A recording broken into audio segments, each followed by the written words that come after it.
শুধু দর্শক মণ্ডলী, আমরা আজ সকাল থেকে জাতীয় প্রেস ক্লাব এবং বাংলাদেশ সচিবালয়, হাইকোর্ট, শিক্ষা ভবন, ঠিক পুরানা পল্টন দিয়ে আশপাশ দিয়ে গুলিস্তান দিয়ে আজকে শুধু শিক্ষক আর শিক্ষক। আমরা সকালে এসে দেখেছি বৃষ্টি, তার মধ্যেও তারা এইভাবে তাদের দাবি আদায়ের লক্ষ্যে অনড় ছিলেন এবং ভিজে পড়ে তারা তাদের এই দাবির লক্ষ্যে তারা স্লোগান, মিছিল এবং তাদের দাবি একের পর এক উত্থাপন করে গেছেন।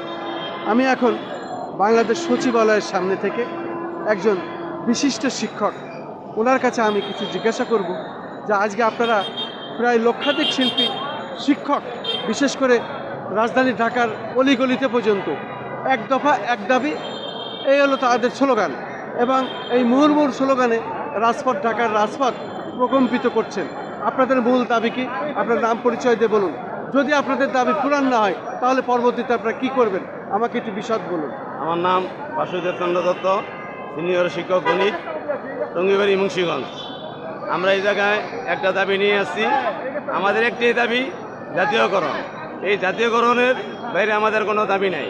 এর আগেও আমাদের একটা আশ্বাস দিয়েছিল যে আমাদের সকল শিক্ষককে একসাথে জাতীয়করণ করবে। এখন আমাদের 10 জন শিক্ষক প্রতিনিধি সচিবালয়ের ভিতরে গেছে। আমরা সেও ভয়ে আছি যে কি আমাদের রেজাল্ট আসে।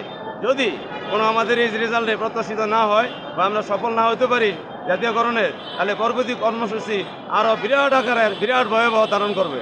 আমাদের একটাই দাবি যে জাতীয়করণ, জাতীয়করণ, জাতীয়করণ।